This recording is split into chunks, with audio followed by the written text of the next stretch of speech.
O mundo está ficando doido.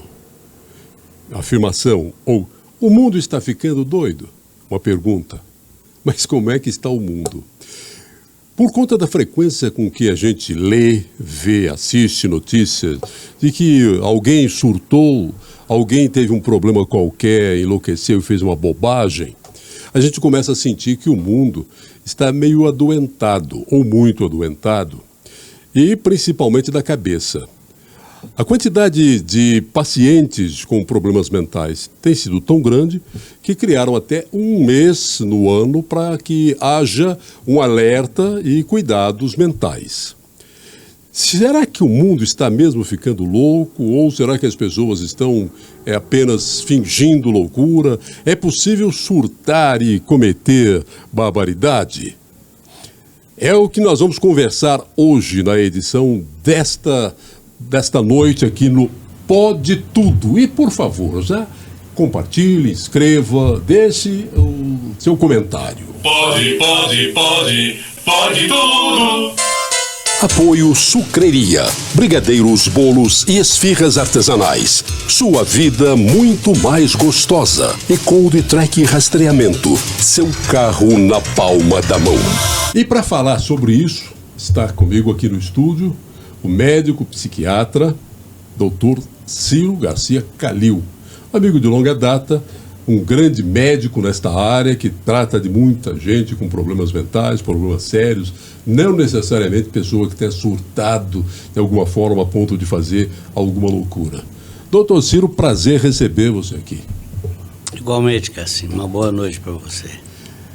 O mundo está ficando mais louco? Você tem recebido mais pacientes com problemas mentais do que recebia anteriormente? Sei lá, uns 10 anos? Isso é muito relativo, porque quando eu me formei há 50 anos, agora em novembro aconteceram as nossas comemorações de 50 anos de formado. O mundo, eu acho que deveria ter, não tenho certeza, mas talvez 6 bilhões e meio de pessoas. Hoje nós somos mais de 8 bilhões. E naquela época a população, existia uma grande parte da população que vivia no mundo agrícola. E nesse período, esses 50, 40 anos para cá, grande parte da população que vivia no meio rural veio para a cidade. Então isso teve uma influência enorme na procura por assistência médica, não só em psiquiatria, mas em todas as áreas. Então eu penso que, por exemplo, para o meu consultório eu acho que seria uma pesquisa muito pobre, porque, por exemplo, nessas pesquisas que envolvem o mundo inteiro, eu acho muito mais realista essas estatísticas. Por exemplo, a taxa de suicídio em Goiás, ou São Paulo, ou entre os Yanomamis, ou entre os esquimós, é diferente. Mas a Organização Mundial de Saúde faz uma pesquisa mundial. Então, por exemplo, a taxa de suicídio no mundo hoje fica entre 800 mil a 1 milhão de pessoas. Mas essa distribuição é muito irregular. E isso depende também de tempo, de episódios, né, de acontecimentos fortuitos, muitas vezes. Agora, se você me perguntar se existem mais pessoas adoecidas hoje, eu te afirmaria com certeza que sim. A busca da felicidade. A felicidade é um mito, é um sonho, é algo muito distante. As pessoas não conseguem conviver com um aborrecimento, com uma tristeza, com um momento ruim, com uma dor, que elas se sentem doentes, como se a vida tivesse alguma obrigação em proporcionar a elas uma felicidade perene. Isso daí, essa insatisfação ou baixa resistência aos problemas? Existe uma explicação psicanalítica para isso, que existem pessoas que nascem com uma intolerância à frustração extremamente grande. E a frustração, ao contrário do que muita gente pensa ou julga, a frustração talvez seja o melhor professor que existe na vida. Porque quando a gente nasce, na nossa cabeça, na nossa mente, é 100% prazer. Criança, o bebê só quer prazer. Você já imaginou se crescesse desse jeito? Como é que seria a vida do mundo? Então, à medida que a criança começa a se desenvolver, ela começa a perceber que o mundo não é dela do jeito que ela pensava. Levar a mão para pegar a lua, levar a mão para pegar o brinquedo da outra. Ela começa a receber os primeiros não, começa a perceber as primeiras coisas ruins, as cólicas, a fralda molhada incomodando. Então essas frustrações vão ensinando a gente, à medida que a gente vai se desenvolvendo, que o mundo não é do jeito que a gente pensava, não é do jeito que estava escrito na mente. Que existe um outro princípio muito mais poderoso, chamado de princípio da realidade. Você quer, mas não vai ter. Então, isso vai ensinando a pessoa a se adaptar às dificuldades e, à medida que isso vai acontecendo, o princípio da realidade toma conta da nossa mente. Mas existem pessoas que desenvolvem fisicamente igual todo mundo, mas a mente não. A mente fica lá atrás, com a intolerância à frustração. Então, quanto maior a intolerância à frustração, maiores serão as dificuldades que essa pessoa vai viver. Porque esse sonho que você falou, essa ilusão que você falou, ela vai persistir. E a pessoa não entende, né, que pode estar feliz hoje, pode estar feliz agora e não daqui meia hora, né? E que a frequência com que a frustração se me apresentou, por exemplo, eu passo, vejo um carro, vou lá no Porsche, olho o preço, 500 mil. Não é para mim, não dou conta. E me contento com isso. O indivíduo que tem intolerância à frustração vai ver a mesma coisa, não pode, aí adoece. Porque ele não desenvolveu essa tolerância à frustração. Então essa diferença explica praticamente tudo, né? De uma pessoa morrer por uma coisa pequena, enquanto que outras carregam a metade do mundo, 20 crucifixos, e se mantém firme na jornada. Mas esse desejo de ser feliz, muitos filósofos, alguns psicanalistas dizem, olha, a vida tem momentos felizes, tem os lapsos de felicidade. O resto da vida a gente trabalha com momentos agradáveis, né? A felicidade seria uma coisa, uma epifania, uma coisa muito distante. Mas tem pessoas que acham que a vida tem que ser uma felicidade permanente. Caso não seja assim, ela vai se sentir doente, né? Por conta de até as conversas que tem, eu estou sentindo assim, cuida disso. Qualquer coisa que a pessoa tenha que gere um desconforto, para ela já é um problema, e ela vai tentar achar que é um problema mesmo. Acontece disso? Acontece, e é exatamente com relação a esse fenômeno que eu acabei de te dizer. É a insatisfação, a frustração. A pessoa já nasceu com aquela intolerância enorme à frustração. Então qualquer contrariedade é um problema e a pessoa sente aquilo como se fosse uma injustiça. O mundo está me devendo felicidade, é isso? Isso. Eu não consigo, né? Começa a achar até que o mundo é um juiz extremamente severo com ele, está sempre condenando, sempre condenando. Enquanto que o outro, que tem o equilíbrio que eu te falei, e que tem, por exemplo, desenvolvido o princípio da realidade da maneira normal, ele sabe que isso aqui não é, eu costumo dizer, isso aqui não é um piquenique. Isso aqui é um lugar de dificuldades, de dores. Agora, de vez em quando a gente é premiado com um momento muito bom, muito feliz. Eu não concordo com essa ideia de não existir a felicidade. Ela existe e pode durar muito tempo. Pode durar minutos em alguns, horas para outros e anos para outros.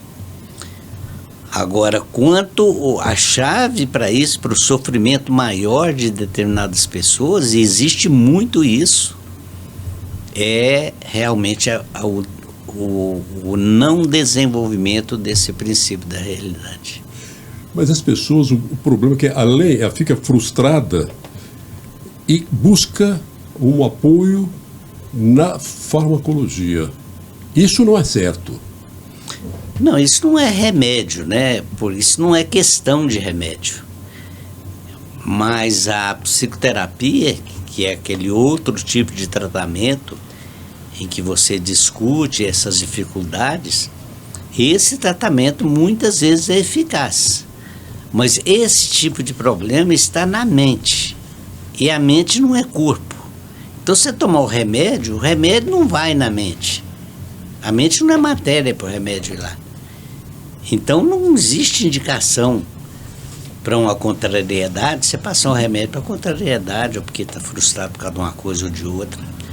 Né? Então, mesmo que a pessoa procure, ela precisa ser informada que esse não é um problema para a farmacoterapia. Hoje a gente vê que há uma quantidade enorme de doenças que vão ganhando até popularidade, que não se via há alguns anos, né? Tem burnout, tem aquelas pessoas que vivem sempre no limite, né? Dali para cá, ela pode, a loucura, ela vive sempre numa linha muito tênue entre a normalidade e a loucura. Aquele borderline, por exemplo, né? São coisas, são até palavras que são novas, que eram sintomas que não se tinha uma classificação psiquiátrica. Hoje já tem, né? E tem tratamento. Mas essa palavra que você usou agora, eu acho até engraçado. Eu nunca consegui me dar bem com ela, porque em grande parte das situações em que você não consegue fazer direito um diagnóstico, aquilo ali é borderline. Então, isso é muito frequente. Ah, é? É. Agora, esses diagnósticos que você está falando, acabou de dizer, não é que eles passaram a existir agora. Eles passaram a ter uma incidência maior.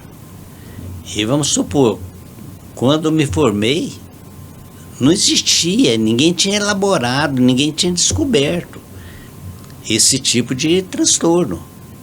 Né? Há poucos dias eu vi um caso de uma pessoa que trabalha numa fábrica e trabalha à noite. Então ele trabalha das 8 da noite até as 7 da manhã. E isso é cansativo, isso é pesado.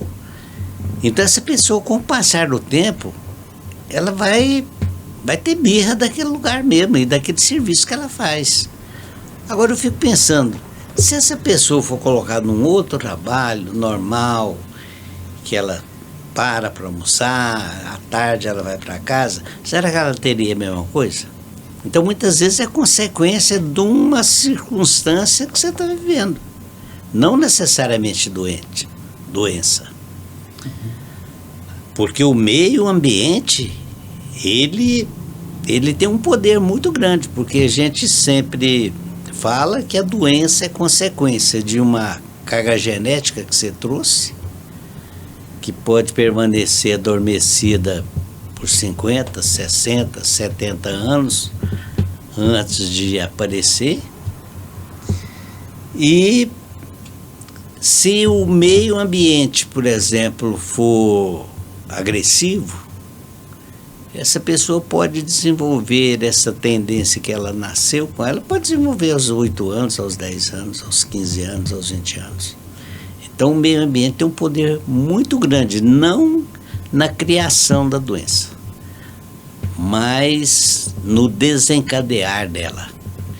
Então, essa tendência genética seria uma semente. Não, você traz essa semente, mas não significa necessariamente que um dia ela vai florescer. A vida é que vai tomar conta depois. A gente tem notado que há muita loucura, vamos chamar assim, mas assim, distúrbios em que alguém de repente surta e começa a cometer, né, ou bate, ou mata, ou faz uma estripulia dessas assim graves. E geralmente o recurso diz, não, olha, ele estava tomando remédios controlados. É normal, ou seria possível, isso daí é explicável que alguém de repente faça uma doidura dessa? Esse agente externo que você falou, o remédio, com um remédio eu nunca vi acontecer. Mas acontece com drogas, com álcool, com outros tipos de drogas. O indivíduo, naquela situação que eu te falei, nasceu com uma tendência, está sob controle. Aí você usa uma coisa que tem um poder de alterar essa situação, e a pessoa então vai eclodir uma situação muitas vezes emergencial. E isso é relativamente frequente, mas é preciso primeiro que essa pessoa tenha uma predisposição para aquilo. Porque senão ela pode tomar a cachaça que quiser, fumar a maconha que ela quiser, usar a cocaína que ela quiser, vai ficar quietinho ou vai dormir. Então esses episódios são causados por isso. A droga que ele usou, a coisa que aconteceu, com a coisa que ele ouviu, que às vezes feriu profundamente, tem o mesmo efeito. É o desencadeador, não o causador. Porque isso é comum, né? A alegação de que não, ele estava com problema, ele estava tomando alguma coisa. O remédio não. Se ele estava tomando alguma coisa é porque ele já tinha algum problema. E o remédio pode não ter funcionado. E aí, por exemplo, você já pensou, porque as causas são variáveis e a gente fica procurando muitas vezes só no nosso quintal. Imagine o efeito das guerras. Pense na Ucrânia e na Rússia. O que já aconteceu de desencadeamento de quadros de loucura e de crimes? Pense naquela barbárie que os judeus estão fazendo na Palestina. Quer dizer, não são apenas os milhares de pessoas que estão morrendo, não. Porque todo mundo presta atenção nos milhares de pessoas que estão morrendo. Mulheres, crianças, homens. Mas não imagina entre aquele 1 milhão ou 1,5 milhão que está cercado, o tanto que essa pressão não é suficiente para desencadear muitos quadros que estavam contidos quando a situação era uma situação normal. É difícil assim, detectar e identificar um tipo de doença quando ela é meio camuflada, principalmente esses problemas da mente. Resfriado o cara vê, ele está espirrando, tem febre e tal. Mas existem algumas doenças que a gente percebe até por diagnóstico, que elas são muito... não há uma definição clara de que esse paciente tenha isso, quando se trata de área psiquiátrica. É o borderline. É que nem a virose, é mais ou menos que nem a virose. A virose da psiquiatria isso, o borderline. É a virose. É a virose, né? Agora, você tem muitos quadros, né? Em qualquer tipo de diagnóstico, você tem os quadros mais leves, que só mesmo uma pessoa experiente vai conseguir fazer o diagnóstico. Você tem aqueles quadros moderados, em que os sintomas já estão claros, mas não numa profundidade suficiente. Por exemplo, para desencadear a preocupação da família, do marido, da mulher. E tem aqueles outros de intensidade severa, né? Que aí qualquer um sabe que tem alguma coisa muito errada. Isso geralmente a gente vê com mais frequência os quadros crônicos.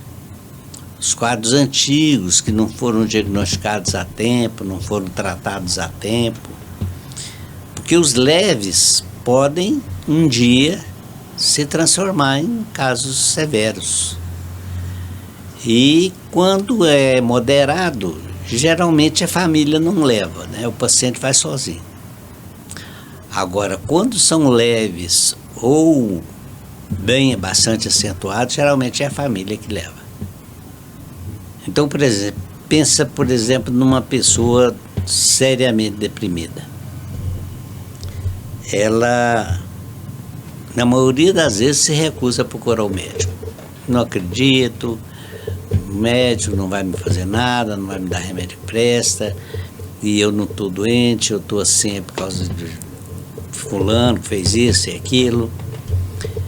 E o outro lado da moeda de uma doença que a gente transtorno bipolar é um quadro de agitação, de agressividade muitas vezes e de uma energia fora do comum, né? A pessoa praticamente não dorme, né? A dona de casa às vezes fica lavando roupa com a máquina ligada, assim, cera na casa a noite inteira e não fica cansada, sabe? Num ânimo tremendo.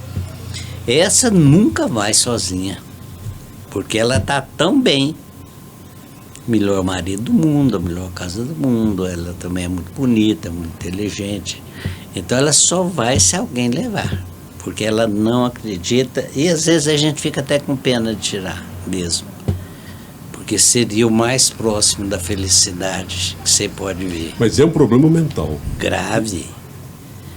É porque o transtorno bipolar funciona como uma moeda, né? Você tem duas faces, um cara e outro coroa, cada um completamente diferente do outro, mas a doença é a mesma. E uma pode, às vezes, imediatamente passar para o outro lado. A pessoa pode entrar num ritmo de agitação, alegria alto, de repente ela pode cair para a depressão, é isso? Pode. E muitas vezes essa mudança acontece por uso de medicamento. Porque nós temos uma linha de base do nosso humor, que é o nosso humor diário, que é o mesmo. Tem poucas diferenças, às vezes você fica chateado por causa de um problema ou outro de manhã, mas na hora do almoço já passou, você nem lembra daquilo mais, né? Agora, uma pessoa, por exemplo, que tem um quadro de mania, que a gente chama esse quadro excitatório de mania, a pessoa está lá em cima, né, na maior energia do mundo e tal, e você tem que dar um remédio, porque ela vai indo, chega num estado de esgotamento. Aí você dá um medicamento, e o medicamento, ao invés de levar a pessoa para a linha de base, faz um efeito e leva a pessoa lá para a profundeza da depressão. Aí você pode dar o remédio para a depressão, sobe, ao invés de ir para a linha de base, pode ir lá para cima. Então, por isso é que a gente usa muito hoje os chamados estabilizadores do humor, que são aqueles medicamentos que não permitem ou dificultam muito essas mudanças que a gente chama de viragem. Quer dizer, um episódio faz uma mudança praticamente do contrário do que era antes. Existe medicação, pode fazer isso, para cima ou para baixo. Mas os modernos estabilizadores de humor, hoje nós já temos essas medicações de segunda, terceira geração, não que sejam mais potentes do que os da primeira geração, mas que têm a mesma eficiência com menos efeitos colaterais. Por exemplo, sonolência, né, ataxia, que é uma dificuldade muito grande com os movimentos. Então, a farmacologia mudou extremamente, mudou muito, muito nos últimos anos, mas principalmente com relação a isso, a diminuição dos efeitos colaterais. Onde está a mente, doutor Calil? Eu gostaria de saber. tem o cérebro, que é uma massa, que ele é físico, né? É perceptível quando ele tem um derrame, alguma coisa, faz uma tomografia, detecta-se onde há o problema físico nessa massa cinzenta. Mas quando o problema é na mente... É o mesmo problema de quando você morre, né? Cadê a alma? Onde que estava a alma? Né? Então, o senhor falou agora a respeito dessa linha de base, né? Que seria aquela linha que a medicina considera como o normal. Eu me lembro de uma frase, nunca me esqueci porque eu achei ela muito curiosa e verdadeira, de um psicanalista ou psiquiatra, não me lembro bem, do Robert Lang. Ele dizia assim: só neste século... O pai da antipsiquiatria. Da antipsiquiatria. Ele dizia assim: só neste século, isso no século passado, só neste século, as pessoas tidas como normais assassinaram mais de 100 milhões de seres humanos. E agora, o que é que eu faço do meu conceito de normalidade? Entendeu? Então, onde é que está o ser humano normal? Já que não há um padrão. A gente lida com dois conceitos de normalidade. E isso é nuclear, né, na nossa atividade. Então, eu tenho que definir normalidade junto com o paciente ali, porque se eu não der conta, não tem nada para fazer.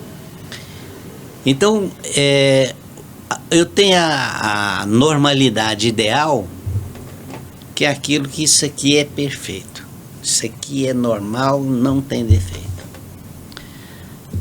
Mas como não existe isso, não existe a perfeição, aliás, essa é a palavra que eu mais tenho ojeriza na língua portuguesa. É isso e um tal de perfeccionismo. Perfeccionismo.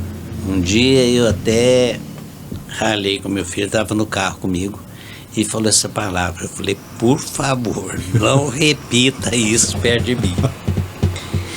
Então, como eu não tenho condições de lidar com esse conceito, não tem jeito de se lidar com ele, porque não tem jeito de se definir, então eu lido com qual outro conceito? Da média. Média. Então eu tenho extremamente bem arrumado, bem certo de cá, e para cá o pior que existe, o mais desarrumado. Então eu pego o que está no meio, que é relativamente extenso e que cabe de tudo praticamente. Por exemplo, você falou aí a respeito do tanto de gente que morre. Você já pensou, por exemplo, esse pessoal que vive atirando nos outros em guerras, né, tanto em homens, adultos ou crianças e tal, esse pessoal não tem o mínimo remorso. Será que não? Eu penso que não, porque eu já vi muitas entrevistas. E inclusive li umas 2 vezes um tal de sniper. Então eles assassinam, porque aquilo ali é o assassinato mais frio que existe. Você está de longe, às vezes, a mais de 1000 metros, com aquela arma de precisão que mede até a velocidade do vento, e atira na cabeça da pessoa e mata. E guarda a arma, limpa direitinho e tal, e desce satisfeito. Fez o que ele precisava fazer e fez bem feito. Então, eu penso que essa questão de o ser humano ter esse tipo de natureza que é completamente diferente de todos os outros animais, e curiosamente tem um outro lado, que o homem é o único animal que sente angústia. Sente angústia. Então, por isso é que uma vaca, um porco, um boi caminha por aquele estreito ali para ser assassinada ou morta sem a menor preocupação.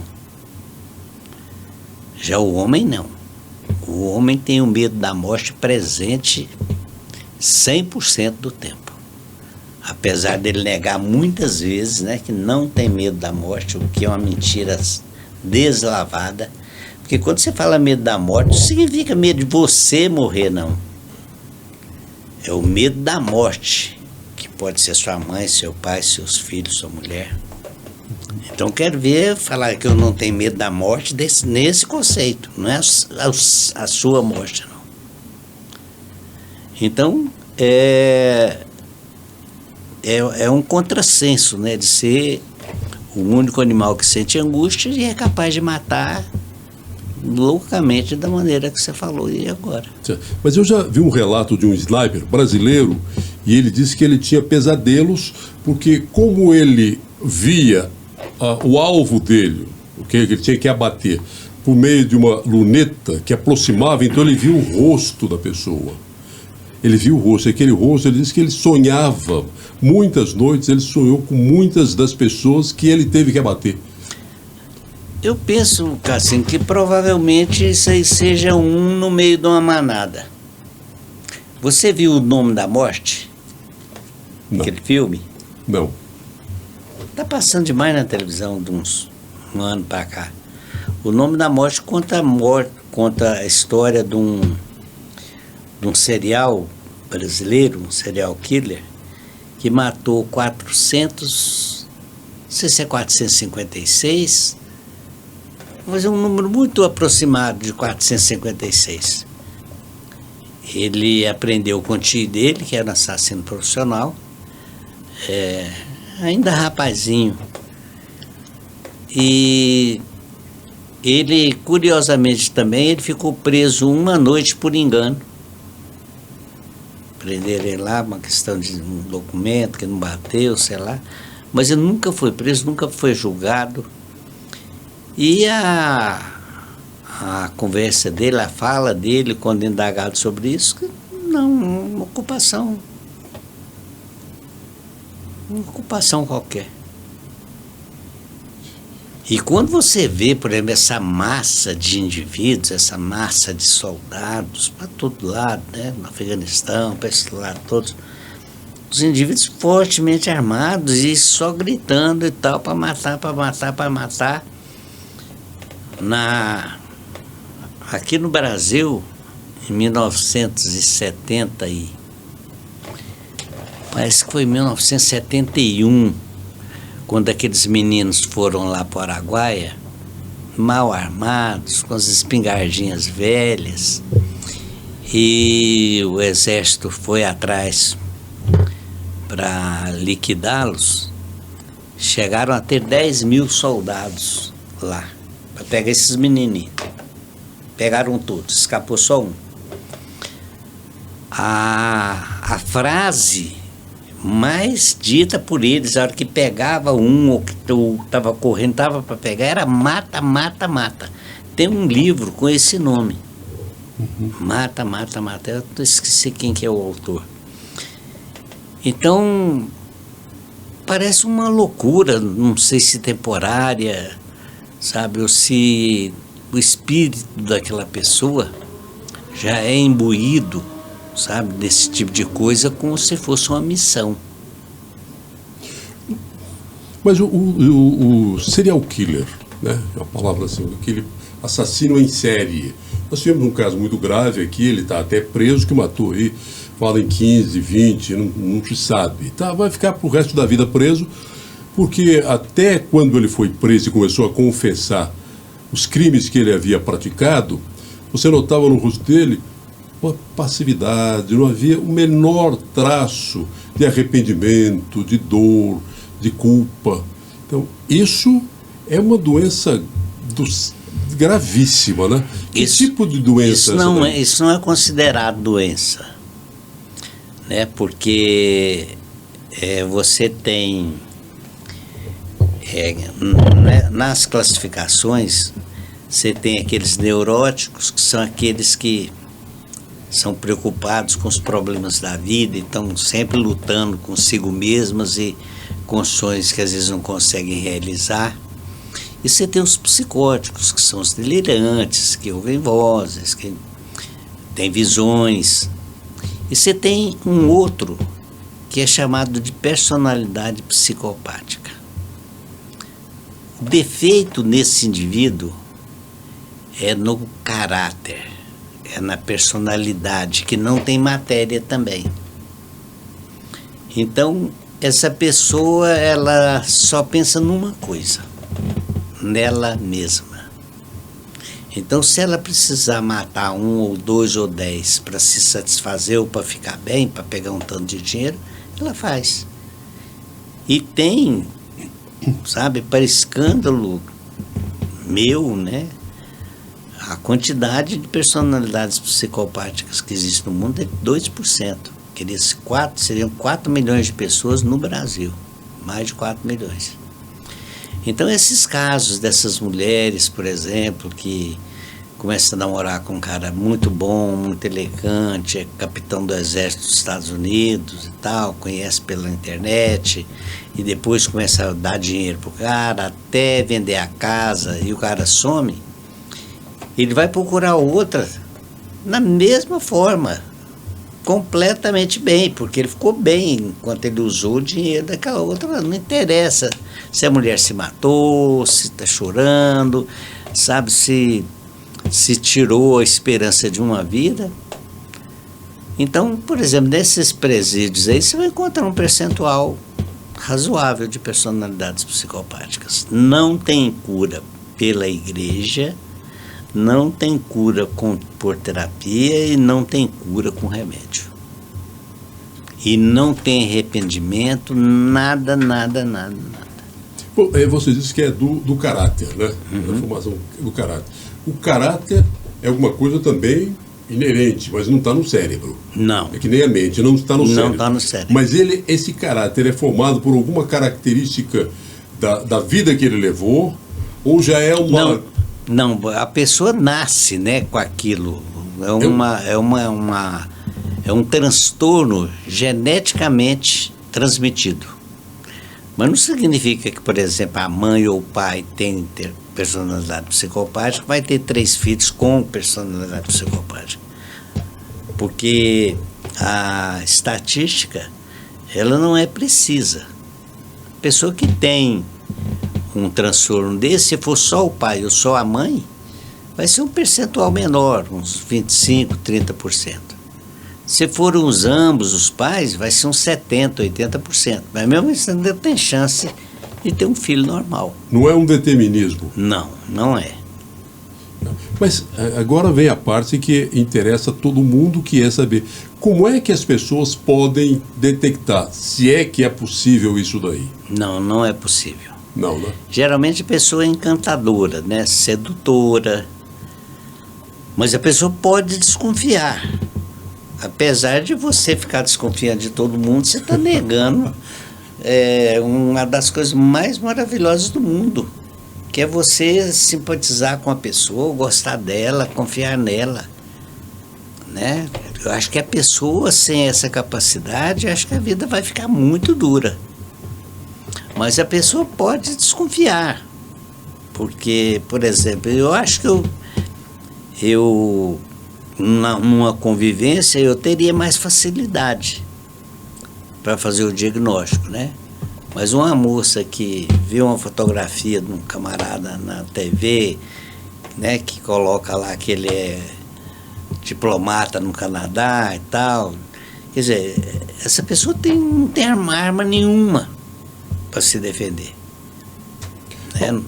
A carência também das pessoas, ela vai querer buscar algo que a complete. Essa carência também facilita. É um caminho, ou seja, uma porta aberta para os aproveitadores. Geralmente eles fazem isso aproveitando mais dessas pessoas. Então, a carência é o quê? É um traço de caráter? É um problema psíquico? Não, é uma deficiência, né? Uma deficiência. Porque quando você teve uma infância normal, teve amor de forma normal, foi protegido, que você cresceu com uma personalidade normal, forte, você tem muito menos possibilidade de ficar mendigando amor para aqui e para ali, sabe? Ou insatisfeito porque o namorado terminou. Então as pessoas não são mais fortes, são mais resistentes a essa falta que acho que volta e meia acaba assaltando a vida de qualquer ser humano. Na viuvez, na término de um noivado, de um namoro, né? São situações normais que aí a gente volta àquela questão da intolerância à frustração, né? Se você cresceu com uma personalidade boa, você vai ter tolerância, saber que aquilo é passageiro, vai passar, pode acontecer até de novo, que não tem problema, eu dou conta, eu venço. Uhum. As redes sociais hoje, que mostram muita felicidade, muita gente se mostrando que às vezes o que está lá não é a realidade da pessoa que está sendo mostrada, que está se exibindo. Isso pode acirrar também a frustração das outras pessoas. Em que sentido? Da inveja? Da inveja. Alguém acha assim, minha vida, poxa, olha como é que está, que vida interessante, e a minha uma porcaria. Ah, com certeza. Mas a gente volta de novo naquela situação anterior. Porque qualquer pessoa que foi constituída medianamente normal vai perceber que aquilo ali é uma fantasia, né? E se é uma fantasia, eu não posso transformar a minha vida naquilo. Porque, por exemplo, eu reconheço os meus limites, sei até onde que eu posso ir, né? E me conformo com isso. Agora, já tem pessoas, e muitas delas, não são poucas, que sonham muito alto e acham que pode dar um pulo ali dentro da tela e vai viver aquilo lá. Mas isso demanda uma estabilidade emocional até para saber o que eu sou. Essa é a pergunta fundamental que normalmente todos nós temos dificuldade em responder o que eu sou, do que eu gosto, o que eu quero, o que eu almejo, o que eu não quero. Porque é comum, inclusive, você perguntar, você quer, a pessoa não consegue dizer o que ela quer. Ela fala, não, eu não quero isso, eu não quero aquilo, eu não quero, mas dizer o que ela quer, ou seja, ter um objetivo é muito mais difícil. Ela começa a dizer o que ela não quer, até tentar encontrar o que de verdade ela quer. Então, se descobrir a si mesmo, o que eu sou, é uma coisa difícil. Então, essa maturidade para entender o que eu sou, o que eu posso, onde eu estou, o outro não é eu, não é fácil, né? Não é fácil, mas é possível você chegar a um acordo consigo mesmo, né? E eu acho que uma das coisas fundamentais nessa situação é uma outra vertente, que é a humildade. Porque o indivíduo, por exemplo, que não tem nenhum nível de humildade, que é orgulhoso, ele quer o que ele pode e o que ele não pode. E o meio não interessa. É por isso que existe um grau de criminalidade tão grande. Quer dizer, por isso é um dos motivos, né? E hoje, se você for pensar, por exemplo, a respeito de uma coisa que a gente nem tocou no assunto, e nem devemos tocar, que é a questão da espiritualidade. Uhum. Porque eu creio firmemente que eu não sou feito só de carne e sangue. E o mundo está aí há milhões de anos para mostrar tantas transformações que a gente sofre. E não só nós, pessoas, mas pessoas, repúblicas, impérios, né, que vêm e vão, desaparecem sem deixar o menor rastro. Então eu penso que a espiritualidade é pessoal, né? E não acho que seja religião. Eu acho que é uma outra coisa, é uma relação pessoal sua com Deus. Sem esse negócio de espiritismo, catolicismo, anglicanismo, sei lá mais o que. Então, eu penso que você não pode falar nesses assuntos sem saber, não é falar a respeito, não, sem saber que existe essa vertente. Quando é que uma pessoa deve procurar? Lá atrás, numa resposta, você falou a respeito quando a pessoa ela tem uma leve, né, tendência, ou quando ela está moderada e a tendência é grave. Mas a família que começa a notar alguma diferença. Mas eu já vi também, e já li sobre isso, que famílias acabam se deformando para se adaptar a um deformado que esteja dentro de casa. Deformado no sentido moral e comportamental. O caso dos alcoólicos, por exemplo, eles têm um comportamento totalmente errado e se exasperam com facilidade. A família, para não causar incômodo a ele, ela vai se deformando para se adaptar. Então toda a família adoece por conta daquele doente que ela, por alguma razão, não consegue convencer a se tratar. Como é que seria o comportamento dessa família que tem uma pessoa, um ente querido, com essas variações de humor? Isso aí não é uma coisa que você pode dizer que seja comum a 2 famílias ou 100 famílias, ou seja, uma coisa que acontece com todas. Eu me lembro que quando eu era diretor-geral do Adalto Botelho, eu assumi lá com 208 pacientes e quase 400 funcionários. E eu costumava descer a rampa de uma enfermaria masculina ou feminina, descer e observar e às vezes conversar com um, com o outro. E via situações ali que a pessoa devia estar num abrigo, sabe, numa casa de acolhimento, porque não tinha doença, tinha velhice, tinha abandono, né?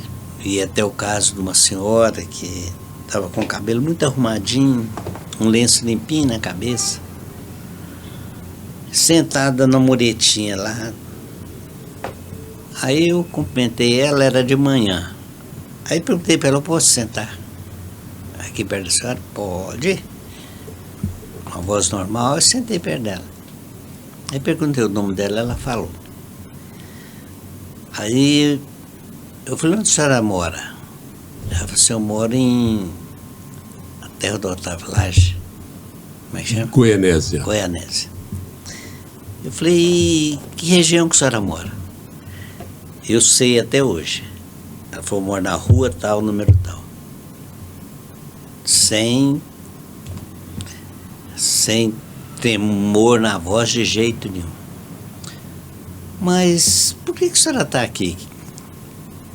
Quem é que trouxe a senhora? Ah, foi meu filho. Eu falei: mas por que a senhora não estava bem? Ela falou: não, eu nunca tive problema não. O problema é que ele casou e eu sou viúva. E ele queria ficar com a minha casa. Eu moro sozinha lá. Aí, como eu tenho muita dó de cachorro e gato, eu acabei tendo 4 gatos lá que eu peguei na rua. Muitos estavam machucados, consertei eles e tal. E cachorro também, acho que tem uns 6 que me protege, sabe, late quando tem alguma coisa de noite. Aí meu filho procurou um promotor de justiça e falou que eu estava doente, que eu estava com a doença na cabeça, juntando cachorro e gato, e precisava ser internada. Aí ele mandou me internar.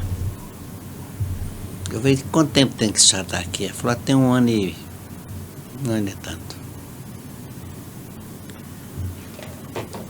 Então, se encontrava pessoas que você falava, por exemplo, quando eu fui procurar residências para esses pacientes, porque eu fechei lá no prazo de 6 meses.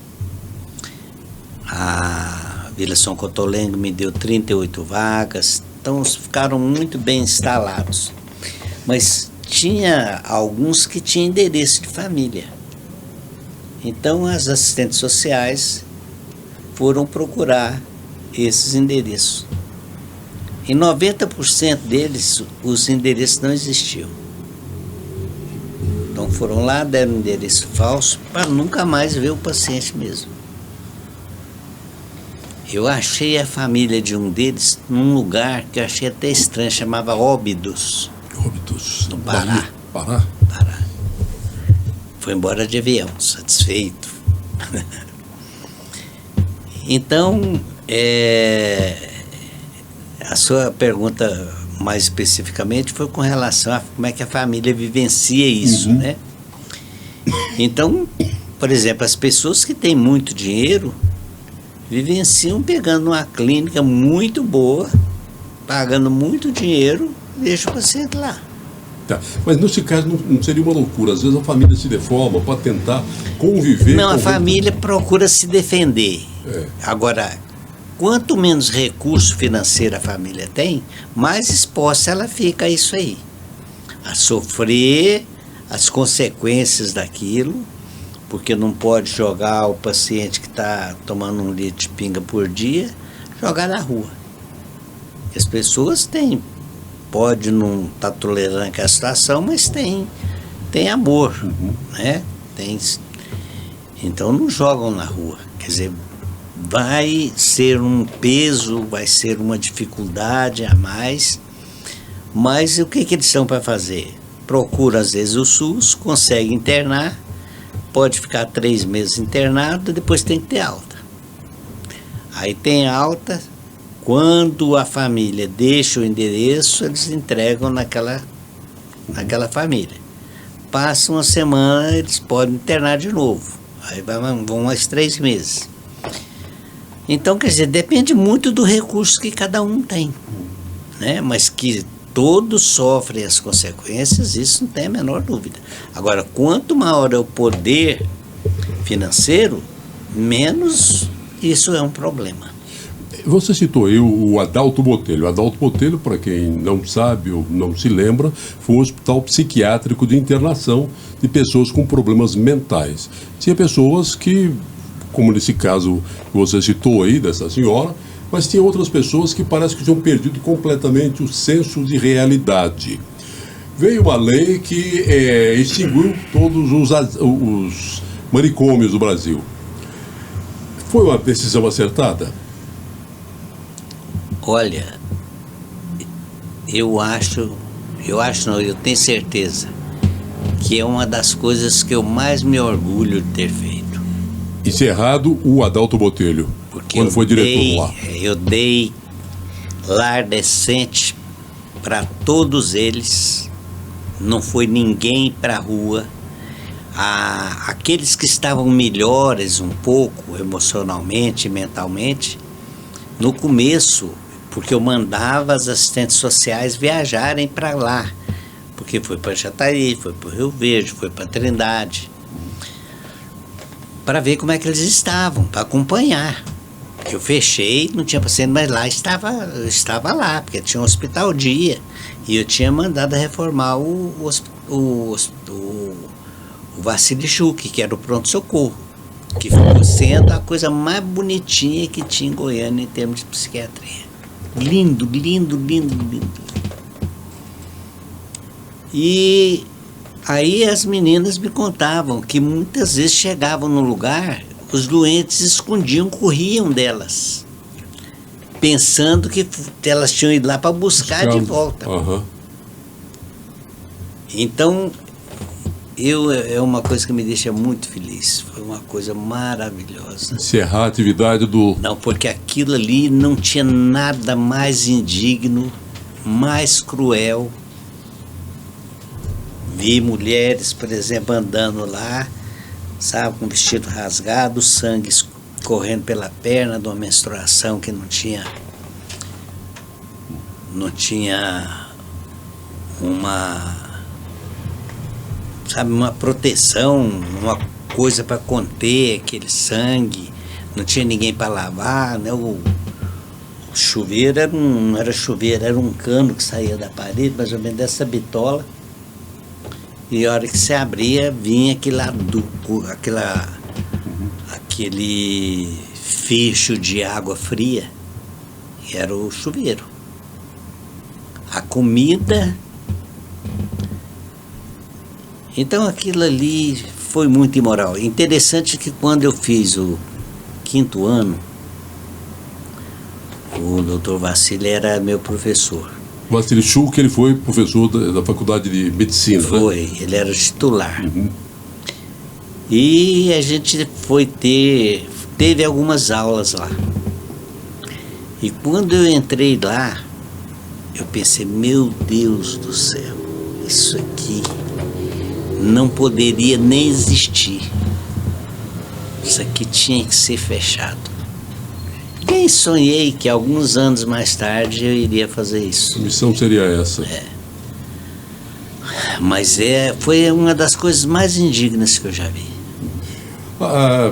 Só para a gente chegar no final dessa nossa conversa, sobre o tratamento psiquiátrico. As pessoas muitas vezes reclamam, eu estou tomando, não estou tomando e tal. E são coisas muito prolongadas. É isso mesmo? Tem doenças psíquicas que se cronificam, que precisam de tratamento permanente? Igual às físicas. Por exemplo, se você tem hipertensão, provavelmente você vai tomar remédio a vida inteira. Diabetes também. Então, na psiquiatria é a mesma coisa. Você pode, por exemplo, tratar um episódio depressivo de uma pessoa que pela primeira vez está tendo um episódio aos 30 anos. O que a Organização Mundial de Saúde estabelece é um mínimo de 6 ou 8 meses até 1 ano. E a pessoa geralmente fica muito bem na 3ª, 4ª semanas. E a gente instrui para não parar de tomar o medicamento. Porque lida com neurotransmissores no cérebro que só vão realmente ficar estáveis depois de alguns meses com o uso da medicação. Aí terminou aquele tempo que é estabelecido por média, que eles estudam lá na Organização Mundial de Saúde, que tem médicos no mundo inteiro fazendo estudos com milhares de grupos de pessoas. Então tenta 6 meses com 100 grupos, tenta 8 meses com 100 outros 100 grupos, até chegar num consenso. Aí com 1 ano você pode dar alta relativamente seguro, se foi o primeiro episódio. E eu já encontrei com pessoas na rua, lembra de mim? Desculpa, não lembro. O senhor tratou de mim tem 30 anos, nunca mais tive nada. Então isso é uma amostra, porque as pessoas são diferentes, as doenças são as mesmas, mas com diferenças, porque tem graus diferentes. Mas o corpo humano é um universo químico absolutamente único. Agora, se a pessoa me procura, por exemplo, aos 20 anos, no 3º episódio, é grave. E provavelmente essa pessoa vai tomar antidepressivo o resto da vida. Então as situações são... Você tem que analisar cada uma. A depressão hoje é a doença preponderante em psiquiatria. Se você for levar em conta o que as pessoas falam, é absolutamente preponderante. Porque o pessoal costumou falar assim, amanheci deprimido hoje. Como se depressão fosse a coisa mais banal do mundo, que você pode sentir 3 vezes no dia. Mas é assim, as pessoas... É isso que quando eu disse lá atrás a respeito do desejo da felicidade permanente, é isso. A pessoa não pode ter uma queda no humor, não pode ter uma contrariedade, um problema. Eu sempre acho que ninguém acorda sem problema. Todo dia, todo ser humano vai ter problema para resolver. Só que é uma diferença muito grande entre problema, sim, né? E estabilidade emocional e afetiva. Quer dizer, às vezes ele tem um problema, mas ele não consegue a estabilidade. Não, ele mistura. Ele mistura. Aí ele fala, hoje foi um dia muito ruim, eu estou deprimido. Entendeu? Isso é frequente demais. Se for levar em conta aí, não seria mais ou menos os 16 a 20%, que é o cálculo da Organização Mundial de Saúde. Seria 95%. A população toda deprimida. Doutor Ciro Calil, um prazer enorme recebê-lo aqui, aprender um pouco sobre isso, conversar para que as pessoas possam entender também que a felicidade permanente não existe, existem momentos felizes, existe uma felicidade um pouco maior. Nós temos aborrecimento, que a gente tem que, às vezes, enfrentar esses aborrecimentos, mas eles não significam tragédias, né? E a gente tem que lutar com a vida para tentar fazer com que essa caminhada aqui seja um pouco melhor, né? E eu tenho uma impressão forte que quanto mais problemas eu resolver, é como uma escola. Quer dizer, eu comecei a escutar uns tirinhos de bombinha quando eu sou criança, depois com 10, 12 anos eu já escuto uma bombinha maior, depois com 15 eu escuto o barulho no tiro de um revólver 22, depois um 32, depois um 38, depois é canhão. Então eu imagino que eu vou aprendendo, eu vou me fortalecendo.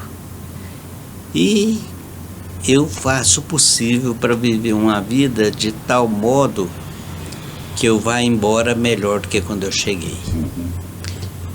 E para isso você precisa de ter resistência. E não culpar ninguém. E grande parte dos problemas, eu acho que eu já te falei isso uma vez, grande parte dos problemas que a gente tem, a gente que procura. Doutor Ciro, muito obrigado. Foi bom conversar com o senhor. Eu também acho enorme. Que foi ótimo conversar com você. E a você que acompanha essa conversa, a gente tem que agradecer, mas por favor, e se inscreva no canal Zaidan Network, comente, compartilhe, porque isso ajuda a gente a conseguir apoio para produzir conteúdo de interesse permanente e do mais geral interesse possível. A gente agradece Sucreria Doces, né? Agradece também o Rastreador, para que você possa ter uma vida mais doce, para que você possa ter o seu carro na palma da mão. Foi muito bom encontrar você. Até o nosso próximo episódio do Pode Tudo. Pode tudo. Apoio Sucreria, brigadeiros, bolos e esfirras artesanais. Sua vida muito mais gostosa. E Cold Track Rastreamento. Seu carro na palma da mão.